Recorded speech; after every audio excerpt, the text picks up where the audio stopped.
everyone, it is Jazz here. Today I'm doing what I'm going to call the April excerpt reading. It was supposed to be the March one, but I got a little bit delayed, as some of you may know. But you guys back in March voted that I should read an excerpt from The Host by Stephenie Meyer, so that's what I'm going to do today. Now, this book was incredibly hard for me to summarize in words because I just got verbally inept. So I'm going to put the summary in the description below. Definitely check that out before you watch this excerpt reading. Maybe pause this video just so that this makes sense, because this is a book that's a paranormal sort of sci-fi novel about body snatching aliens and, you know, two characters sharing the same body and all that such. So we want it to make sense to you. In this particular scene, it's the main character, Wanderer, who is the alien character, having a chat with her host body, Melanie's brother, Jamie. So Jamie wants to know some information about how her sort of sharing a body with Melanie works, and that's basically what the scene is about. Now, before we jump into this, because the main character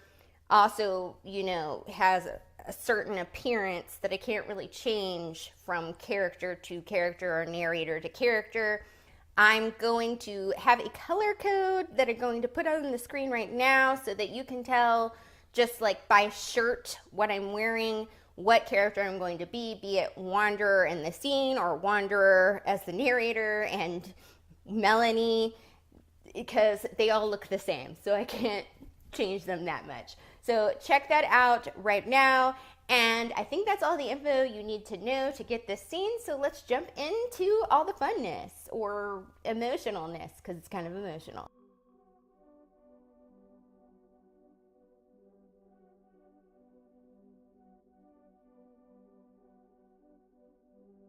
The shadow was huge and misshapen. It loomed over me, top-heavy, swinging closer to my face. I think I meant to scream, but the sound got trapped in my throat, and all that came out was a breathless squeak. "Shh, it's just me," Jamie whispered.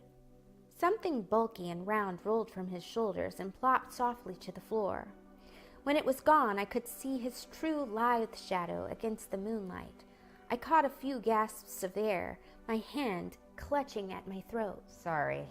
I guess that was pretty stupid. I was trying not to wake Doc. I didn't even think about how it would scare you. You okay?" He patted my ankle, which was the part of me closest to him. "Sure," I huffed, still breathless. "Sorry." "What are you doing here, Jamie? Shouldn't you be asleep?" "That's why I'm here. Uncle Jeb was snoring like you wouldn't believe. I couldn't stand it anymore." His answer didn't make sense to me. "Don't you sleep with Jeb?" Jamie yawned and bent to untie the bulky bedroll he dropped to the floor. "No, I usually sleep with Jared. He doesn't snore, but you know that." I did. "Why don't you sleep in Jared's room then? Are you afraid to sleep alone?" I wouldn't have blamed him for that. It seemed like I was constantly terrified here. "Afraid? No. This is Jared's room. And mine." "What? Jeb put me in Jared's room?" I couldn't believe it. Jared would kill me. No, he would kill Jeb first. Then he would kill me. "It's my room too, and I told Jeb you could have it." "Jared will be furious." "I can do what I want with my room. We won't tell him.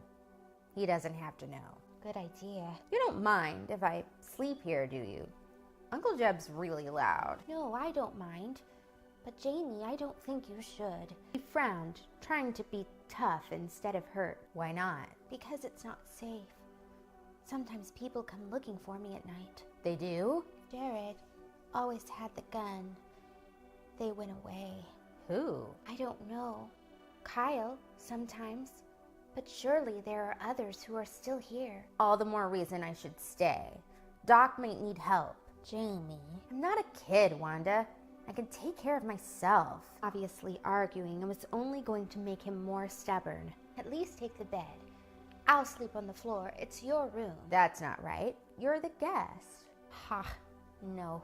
The bed is yours." "No way." He lay down on the mat, folding his arms tightly across his chest. Again, I saw that arguing was the wrong approach to take with Jamie. Well, this one I could rectify as soon as he was asleep. Jamie slept so deeply it was almost a coma. Melanie could carry him anywhere once he was out. You can use my pillow. You don't need to scrunch up at the bottom there. I sighed, but crawled to the top of the bed. That's right. Now, could you throw me Jared's? I hesitated, about to reach for the pillow under my head. He jumped up, leaned over me, and snatched the other pillow. I sighed again. We lay in silence for a while, listening to the low whistle of the doctor's breathing. Doc has a nice snore, doesn't he? It won't keep you up.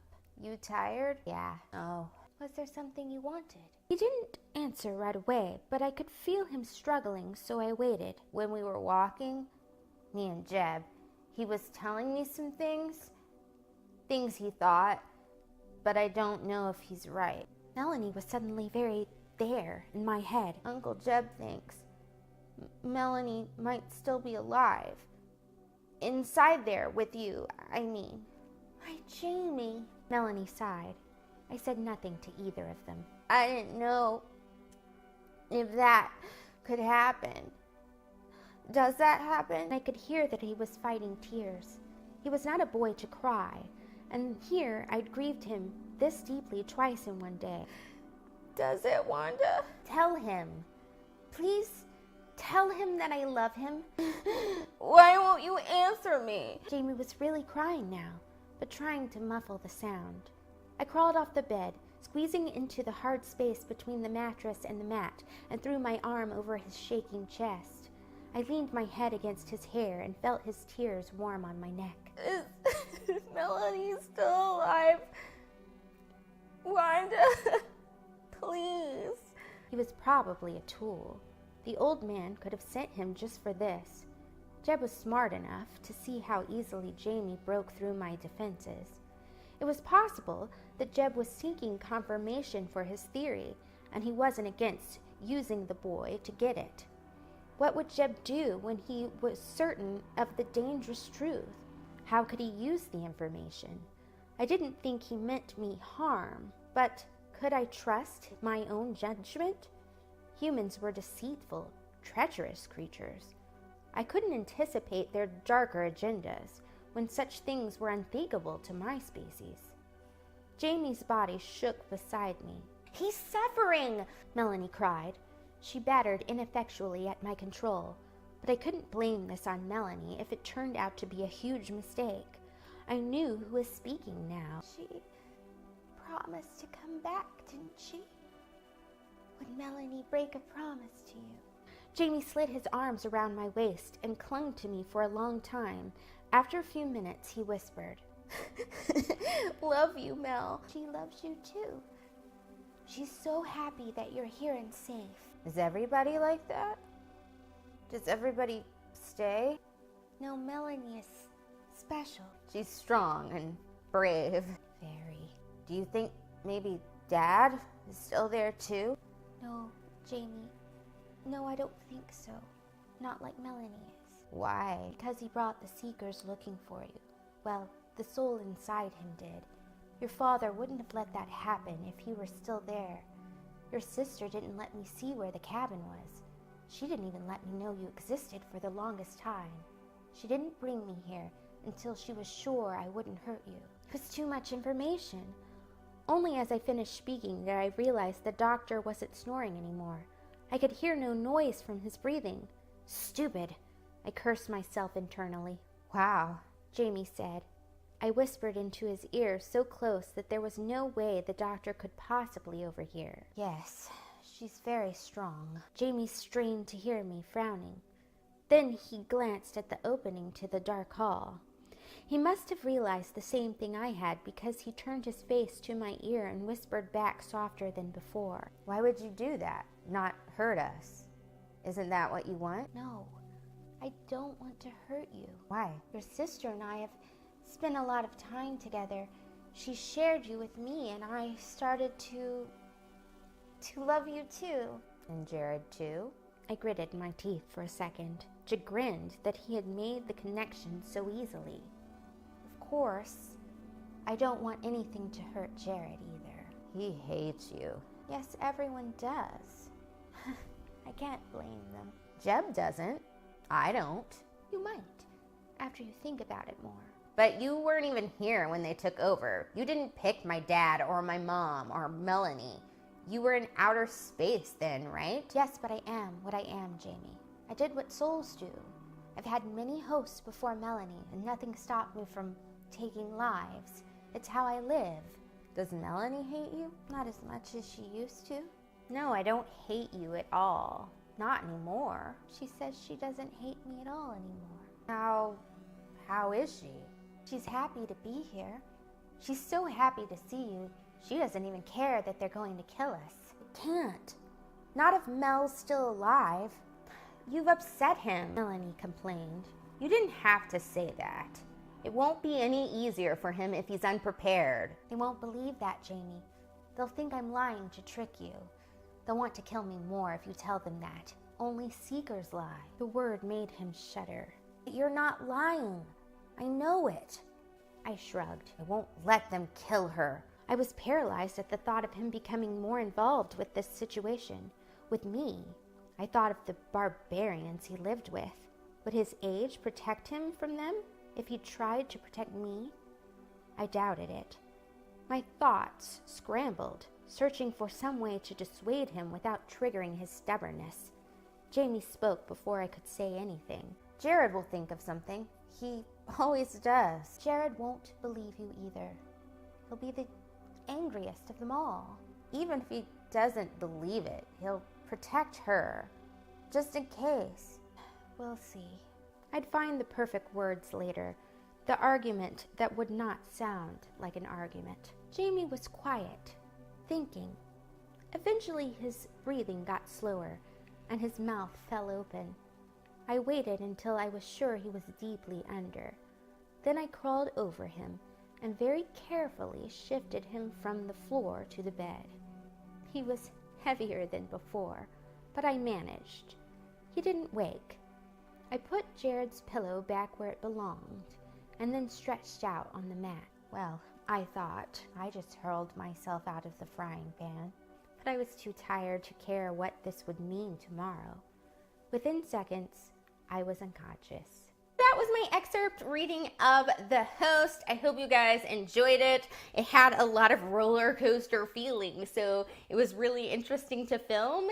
And I hope you guys do check out this book because I do love it super a lot, and I've read it a whole bunch of times. So do give this a read if you haven't read it yet. And I will link the book in the description below if you do want to check it out. So that is it for today, my fabulous peeps. I will see you all soon. Thank you for watching. Bye! Well, I'm supposed to be chagrined. The ever popular Stephenie Meyer word, chagrined. You were in outer space then, right? Outer space. Promised to come back. She promised. Your sister didn't let me. I paused weirdly. Okay, I thought there was a bug on me, and it was just a fuzzball in like this wig hair. The joys of wig hair in there. My dad snored almost, and I got a little. It's bats in the cave. Bats in the cave. Oh, actually, Jeb is snoring in the distance, right? Because and Doc is snoring a little. Obviously, arguing. I can't say arguing. That's a hard word. I hear a lot of snoring, but I guess the word. Everybody's snoring in the scene, so it's dog snores. Yeah. Great sound effects. Every time I do the scene, I want to burp. It requires a lot of weird breathing to be Wanda. That's why. There you go. Yet again. What's that mean? I don't know. I think there's something in there. Bent to untie the bulky. It's so hard to say. That's a tongue twister. Bulky bedroll. Bent to untie the bulky bedroll. It's hard to say, yeah. Stop. It's hard to say yeah in response to you tiredly, okay, Ma? Okay. Give me a couple tries. Yeah? It's hard to say yeah like Wanda. Ellipses, Stephenie Meyer. Why God with the ellipses? That's right. This scene is horrible to act with yourself with. Yeah. Just warning to all people out there. starting to see why Stephenie Meyer movies, the dialogue falls flat sometimes, but that's the director's fault.